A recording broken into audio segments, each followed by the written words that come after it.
कि schedule caste, schedule tribe, backward के लोगों को कितनी उनकी आबादी और कितना सम्मान उनको मिल रहा है, कितनी हिस्सेदारी उनको मिल रही है। तो केंद्र सरकार जल्द से जल्द जातिगत जनगणना कराए। जब तक जातिगत जनगणना नहीं होगी तब तक सबसे पहले स्पष्ट ही नहीं होगा जो आज षड्यंत्र किया गया है और कुछ लोगों को जानबूझ के उनके मुंह से कहलवाया जा रहा है कि इस जाति का हिस्सा ये लोग खा रहे हैं, इस जाति का हिस्सा ये लोग खा रहे हैं, इस जाति का हिस्सा ये लोग खा रहे हैं। मैं चंद्रशेखर आजाद आपको वचन देके कहता हूं, अपने बहुजन समाज के सामने जातिवार जनगणना कराइए, उसके आंकड़े सार्वजनिक कराइए। अगर अंतिम पायदान पर रहने वाले जिनको डीएससी के भाई कहा गया है, जो हमारा परिवार है, अगर उनका 1% आरक्षण भी पॉइंट के बराबर भी कमजोर पड़ रहा होगा तो मैं वचन देता हूं कि इससे बड़ी रैली उनके समर्थन में हम लोग करेंगे। मैं फिर आपसे कह रहा हूं, आप याद करो, जब से इस देश में आरक्षण व्यवस्था लागू हुई है, इस आरक्षण को खत्म करने के लिए चाहे वो कांग्रेस पार्टी रही हो या भारतीय जनता पार्टी रही हो या और कोई मनुवादी दल रहा हो, इन्होंने एडी चोटी के जोर लगाए। और आज जिन जातियों को गाली दी जा रही है, ये वही जातियां हैं जिन्होंने अपने बच्चे कुर्बान कर दिए लेकिन अपने अधिकारों की रक्षा की और आज भी इस देश में आरक्षण बचा हुआ है, नौकरियां बची हुई है, हिस्सेदारी बची हुई है, राजनीतिक व्यवस्था कायम है, लोकतांत्रिक व्यवस्था है। तो धन्यवाद करना चाहिए उन जातियों का जिन्होंने अपने प्राणों का बलिदान दे दिया, लाठी डंडे खाए, गोलियां खाई, लेकिन अपने अधिकारों को छीनने नहीं दिया। सब लोगों को उनका धन्यवाद करना चाहिए। लेकिन दुश्मन का ये षड्यंत्र है और दुश्मन बड़ा समझदार है। दुश्मन जानता है कि 2 अप्रैल 2018 के बाद में ये दलित समाज एकजुट हो गया था। जब दलित समाज एकजुट हुआ तो वो ये सोचने लगे कि इनकी एकता को कैसे तोड़ा जाए। आप और मैं जानते हैं, जब हम मुट्ठी बनकर रहेंगे तो कोई हमारे अधिकारों को नहीं छीन सकता, लेकिन जब जब हम बट जाएंगे, एक उदाहरण के तौर पे बताता हूं, अगर आप झाड़ू की सिक्कों को इकट्ठा कर दोगे, वो सिक्के जो हैं एकजुट हो जाएंगे, उनको बांध दिया जाएगा तो वो सारा कचरा साफ कर देंगे। लेकिन अगर वो जो सिक्के होते हैं, अगर आपने उनको अलग अलग कर दिया तो वो कचरा साफ नहीं कर पाएंगे, वो खुद कचरा बन जाएंगे, उनकी कोई हैसियत नहीं बनेगी। इसलिए हमारे महापुरुषों ने बहुजन समाज में भाईचारे की बात की। और आप महसूस करो, बाबा साहब अम्बेडकर ने क्या नारा दिया? शिक्षित बनो, संगठित रहो और संघर्ष करो। हमें शिक्षित भी बनना है, संगठित भी होना है और अपने विरोधियों, बैरियों के खिलाफ संघर्ष भी करना है, अपने अधिकारों के लिए संघर्ष भी करना है। मैं जब देश के बाहर गया तो मैंने देखा कि वो लोग तरक्की कर रहे हैं, उनकी जिंदगी खुशहाल है, उनकी जिंदगी अच्छी बन रही है। लेकिन उनकी जिंदगी तो अच्छी बन रही है, लेकिन 75 साल की आजादी के बाद आज भी भारत में 80% लोग ऐसे हैं जो रोटी, कपड़ा, मकान से वंचित है, जिनको इज्जत की जिंदगी नहीं मिल रही। तो मैं ये देख रहा था, मुझे बड़ी खुशी हो रही थी, लेकिन जब मैं भारत की तरफ देखता हूं तो बड़ी निराशा हाथ लगती है।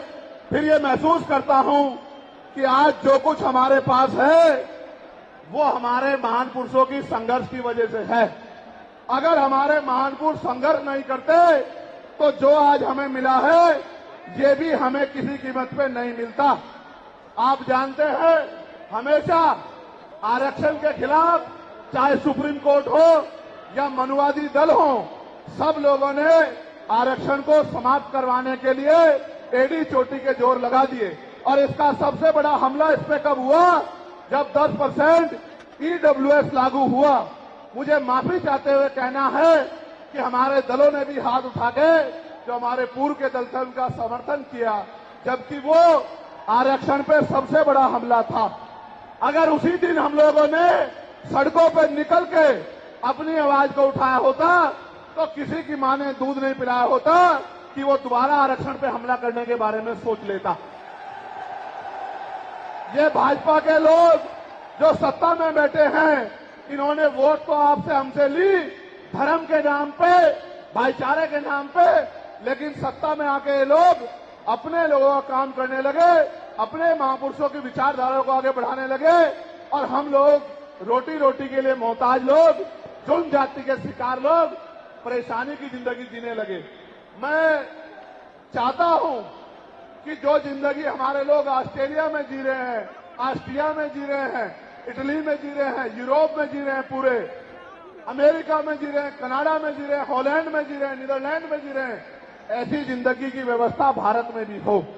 लेकिन ये तभी संभव है जब राजनीतिक शक्ति हमारे पास हो। अगर राजनीतिक शक्ति भाजपा और कांग्रेस के पास रहेगी तो हम लोग इज्जत की जिंदगी इस देश में नहीं जी सकते। इस बात को आप लोग मेरी ध्यान रखना। ये मैं नहीं कह रहा हूं, ये बाबा साहब अम्बेडकर ने कहा, political power is the master की। राजनीतिक सत्ता वो चाबी है जो आपकी सारी परेशानियों का हल कर देगी।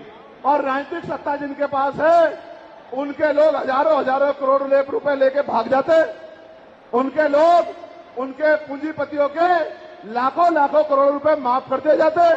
लेकिन अगर आपका 10,000 रुपए का बिल भी बाकी हो तो 10,000 रुपए का बिल भी अगर आप नहीं दोगे तो मुकदमा लिख के आपको जेल भेजने का काम सरकार कर देगी और आपके घर की कुर्की भी करा देगी। आप किसानों का, मजदूरों का हाल देख लो, आप नौजवानों का हाल देख लो, इस देश में क्या है। तो हमारी सबसे बड़ी मांग ये है, आप समर्थन करके बताना कि आप इस पर सहमत हो या नहीं हो। बताओ, जातिवार जनगणना होनी चाहिए नहीं होनी चाहिए? एक सुर में बताओ, होनी चाहिए नहीं होनी चाहिए?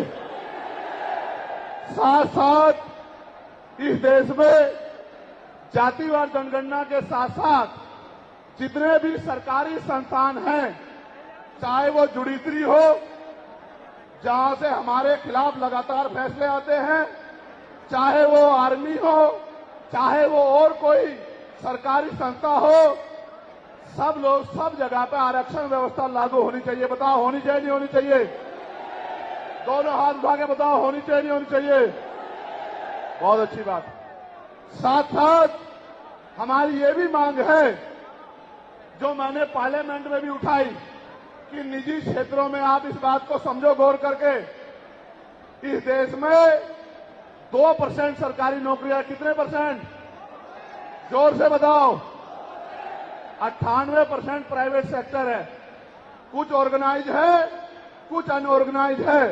आप ये देखो, 2% में तो बंटवारा है, लेकिन 98% पे पुरानी सत्ता वाले लोग और आज की सत्ता वाले लोग सांप की तरह कुंडली मार के बैठे हैं। ना वहां SC/ST के लोगों का कोई प्रतिनिधित्व है, ना OBC के लोगों का है, ना ही मुस्लिम लोगों का है। तो हमारी मांग ये भी है कि अब समय आ गया है कि निजी क्षेत्रों में भी आरक्षण की व्यवस्था होनी चाहिए। होनी चाहिए नहीं होनी चाहिए? बताओ, दोनों हाथ उठा के बताओ, जोर से बताओ, होनी चाहिए नहीं होनी चाहिए? Very good, very good. साथ साथ हमारी ये मांग है कि प्रमोशन में रिजर्वेशन भी इस देश में लागू होना चाहिए। शेड्यूल कास्ट, शेड्यूल ट्राइब और बैकवर्ड के लोगों के लिए प्रमोशन में रिजर्वेशन भी सरकारी संस्थानों में लागू होना चाहिए। लागू होना चाहिए, लागू होना चाहिए? बताओ, जोर से बताओ। हमारी ये भी मांग है कि मंडल कमीशन की बाकी सिफारिशें भी लागू होनी चाहिए, क्योंकि जब तक मंडल कमीशन की बाकी सिफारिशें लागू नहीं होगी तब तक पिछड़े वर्ग के लोगों को बराबर की हिस्सेदारी और सम्मान नहीं मिलेगा।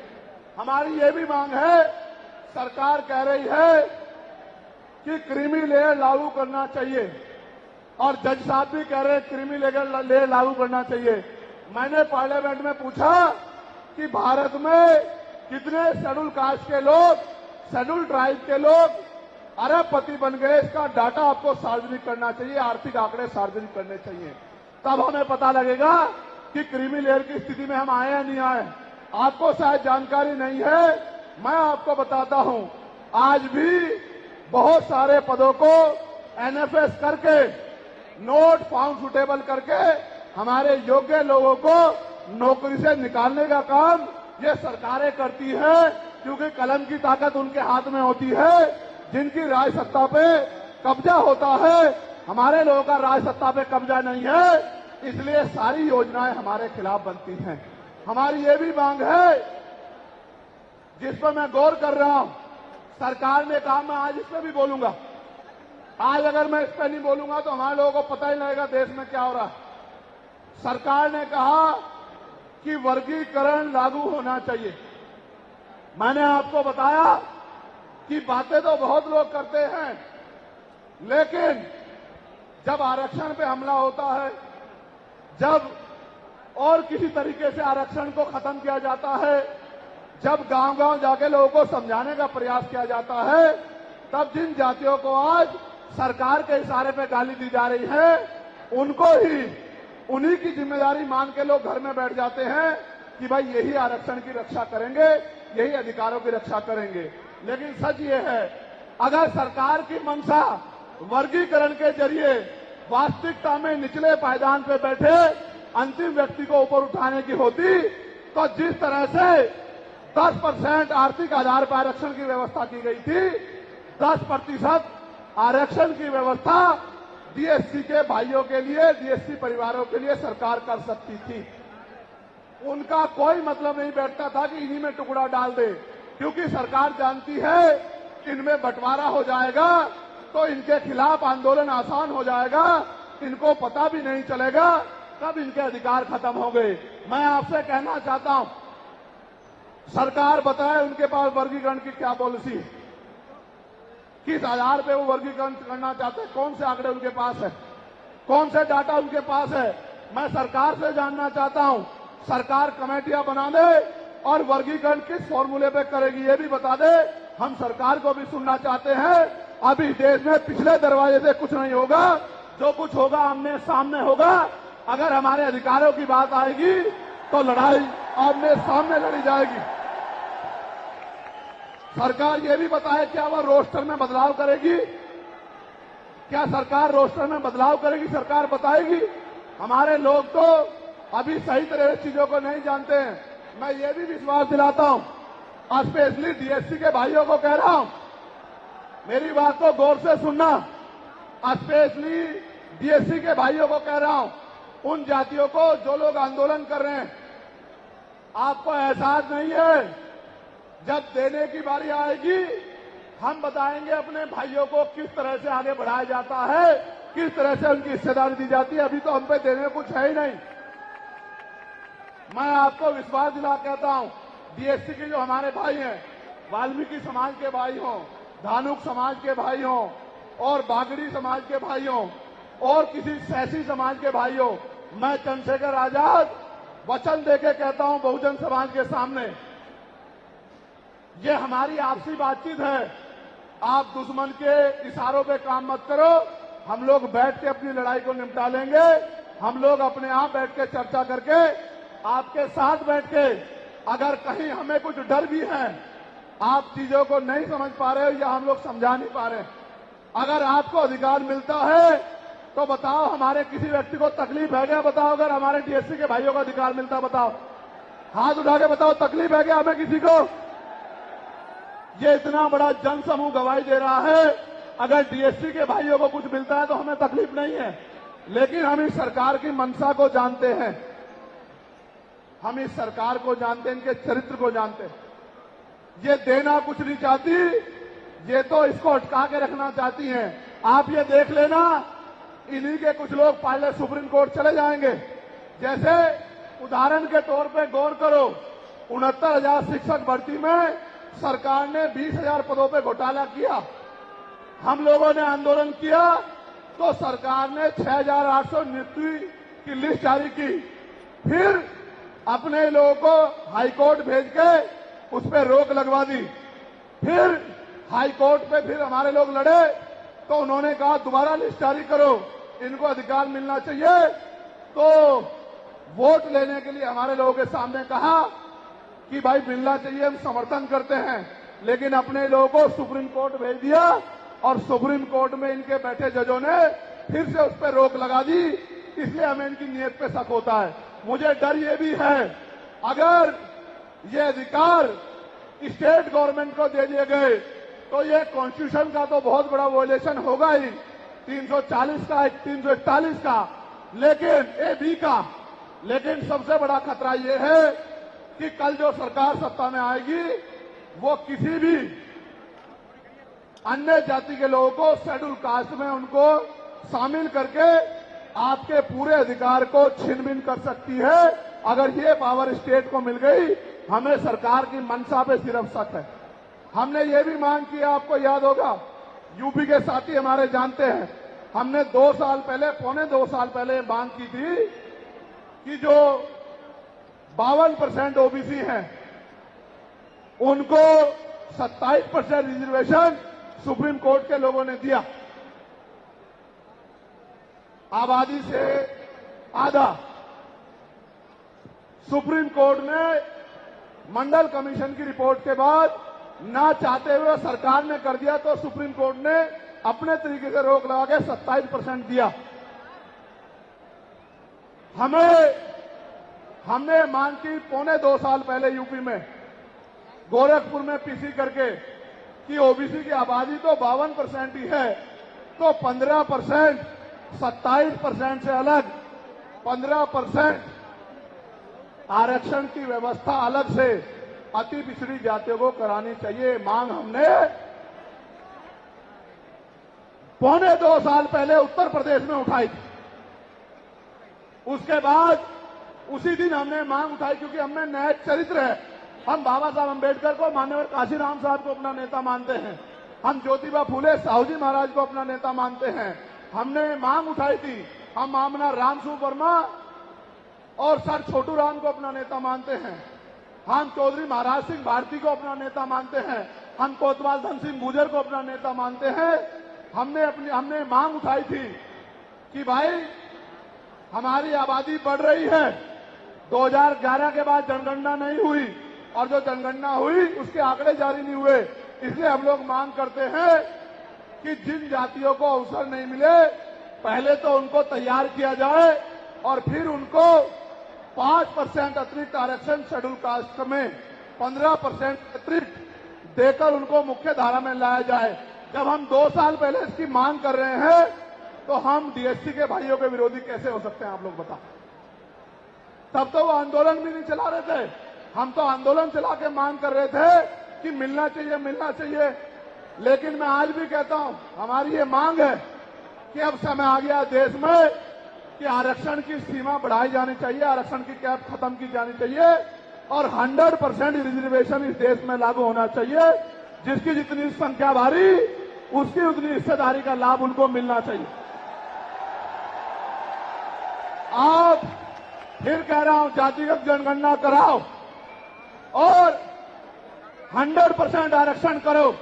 मैं तो स्वर्ण जातियों का सबसे बड़ा हितैषी हूं, उनको 10% आरक्षण क्यों दे रहे हो? मेरी ये मांग है। मैं तो अपने लोगों के आरक्षण में से भी उनके लिए मांग करता हूं। उनकी आबादी तो 15% भी नहीं है। मैं ये कहता हूं कि उनका अलग से ब्लॉक बना के उनको 20% आरक्षण सरकार को देना चाहिए और 80% आरक्षण को एससी, एसटी, ओबीसी के लिए फ्री कर देना चाहिए। जबकि काशीराम साहब तो 85% की बात करते थे, लेकिन मैं समझता हूं कि उनमें भी लोग गरीब हैं, इसलिए मैं उनका 5% और बढ़ा रहा हूं। लेकिन पहले देश को ये तो बता दो, जातिगत जनगणना करा के, कि भाई अभी तक उनका प्रतिनिधित्व कितना है, अभी तक उनकी सरकारी नौकरियों में हिस्सेदारी कितनी है और कितनी कमी उनकी है जो आपने 10% उनको दे दिया। आज हम लोग एक और मांग भी उठाते हैं कि कास्ट का आरक्षण बढ़ा के उसकी संख्या के आधार पे 25% करना चाहिए। बताओ सहमत हो नहीं सहमत हो? जोर से हाथ उठा के, दोनों हाथ उठा के बताओ सहमत हो नहीं सहमत हो? तो ये हमारी वो मांगे हैं जिनके लिए आज हम लोग यहां इकट्ठा हुए हैं। और हम इकट्ठा नहीं हुए आज तो मजबूरी या अपने देश से प्यार था कि हमने अपने आंदोलन को बदलाव कर लिया।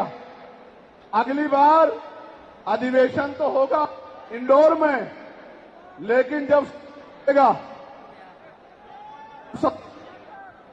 तो इस बार एक और बड़ा आंदोलन रामलीला मैदान में, और रामलीला मैदान से अपनी ही पार्लियामेंट का घेराव करके अपनी मांगों को उठाने के लिए हम लोग करेंगे। बताओ मदद करोगे नहीं करोगे?